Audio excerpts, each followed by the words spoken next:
हरे कृष्ण भक्तों, आज की इस वीडियो में हम सुनेंगे भगवान को कठोरता से शत्रु भी मानो, ये भी एक कृष्ण सेवा ही होती है। पर कैसे? आओ समझाते हैं।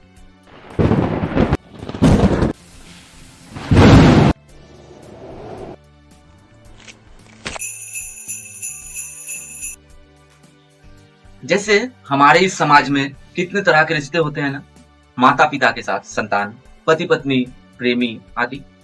पर भौतिक जगत की ये सारी रिश्ते उस चिन्मय संपर्क की एक प्रतिबिंब मात्र है।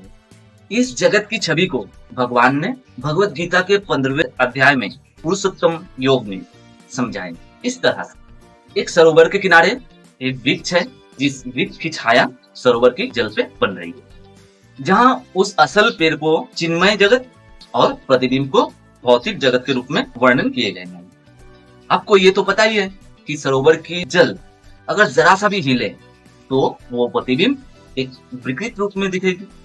ठीक इसी तरह जबकि ये जगत स्थिर नहीं है, घूम रही है, इसीलिए उस चिन्मय जगत की छाया इस जगत में विकृत रूप में ही दिखेगी। यहाँ की सारी रिश्ते एक धोखा मात्र ही सिर्फ है। उदाहरण स्वरूप, कोई अगर किसी की हत्या कर रहा है, अर्थात अवश्य ही उसके बीच शत्रुता के संबंध वर्तमान है। पर चिन्मय जगत में शत्रुता के संपर्क होते ही नहीं। स्वयं भगवान भी जब यहाँ आकर कोई राक्षस प्रकृति की विनाश करते हैं, भगवान उन्हें शत्रु नजर से कभी नहीं देखते, क्योंकि जितने जनों की हत्या भगवान ने किए हैं सभी को उन्होंने मुक्ति भी प्रदान की है। इसीलिए कोई अगर भगवान से शत्रु मनोभाव से भी जुड़े, उसके भी जीवन सार्थक ही है।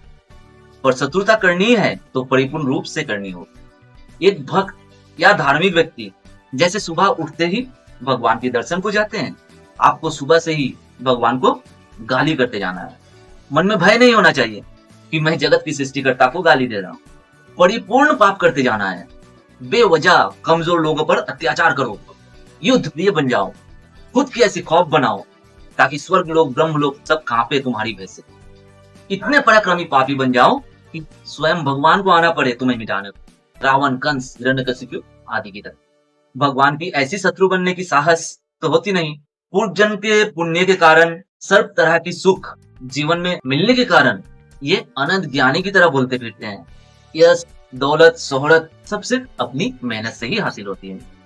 पर आध्यात्मिक विचार से ऐसी सोच कभी भी सत्य नहीं है, और ऐसी सोच अवश्य ही भगवान की बनाई संविधान को, शास्त्र के सिद्धांत को ठुकरा रही है, भगवान की संरचना को अस्वीकार कर रही है।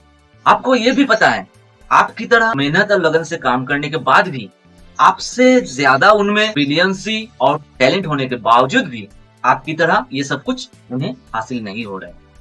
पर फिर भी हम ऐसी सोच रखते हैं, और ऐसी सोच सिर्फ एक शास्त्र अज्ञानी जन ही रख सकते हैं। वो जबरदस्ती नास्तिक बने रहते हैं, क्योंकि वो अपने इंद्रिय संयम में व्यर्थ होने के कारण खुद की बुद्धि की आंख मूंद लेते हैं और सोचते हैं मैं वो सब नहीं सुनूंगा, नहीं देखूंगा, और मुझे भी कोई फॉलो अप नहीं कर रहा है।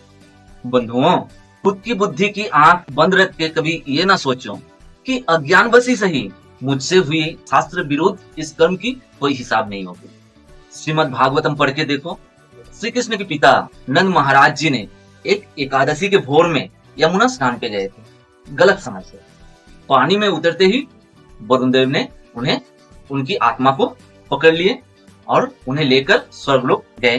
सभी देवताओं के समीप उनकी विचार हुई, फिर उन्हें वापस दे गए। अब आप सोचो, जिस घर में स्वयं भगवान श्री कृष्ण जन्मे हैं, उनके पिता को भी भगवान की बनाई संविधान से निस्तार नहीं।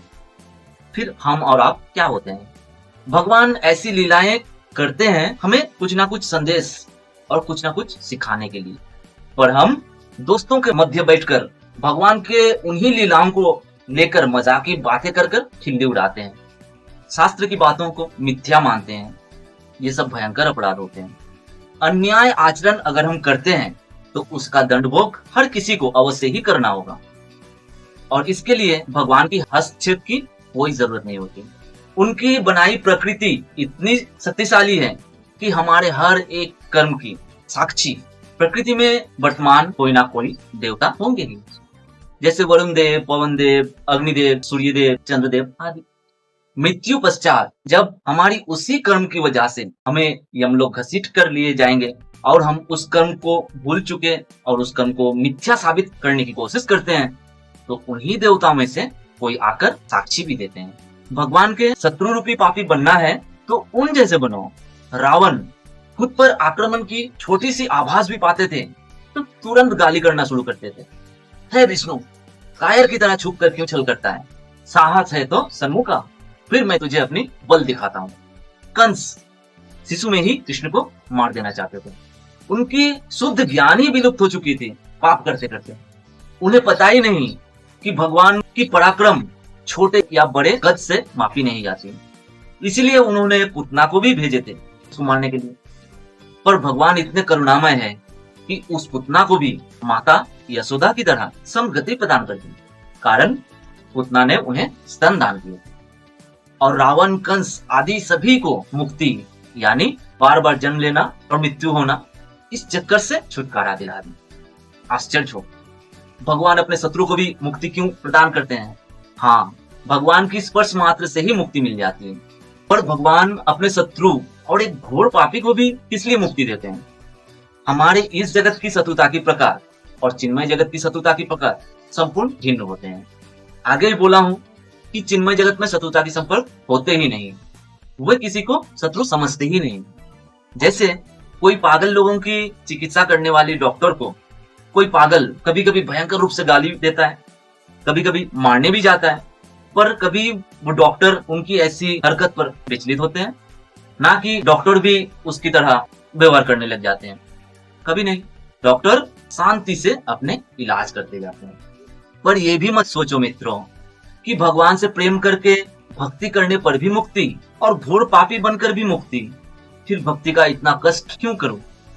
पर यह भी जान लो कि हर मुक्ति एक जैसी नहीं होती। 5 प्रकार के मुक्ति होते हैं। रावण, कंस आदि को बार बार जन्म लेना और मृत्यु होना, इससे छुटकारा देकर मिलने वाली मुक्ति से रहने की स्थान अलग होती है। और भक्ति करके मिलने वाली मुक्ति को ही मोक्ष कहे जाते हैं, जिसके फलस्वरूप उन्हें भगवान के धाम में भगवान के साथ रहने का पुरस्कार दिया जाता है। कोई अगर भक्ति करने में असमर्थ है तो दूसरा रास्ता भी अपनाकर मुक्ति प्राप्त कर सकते हैं। अब आप ही डिसाइड कर लो, पर एक बार बोलो हरि बोल।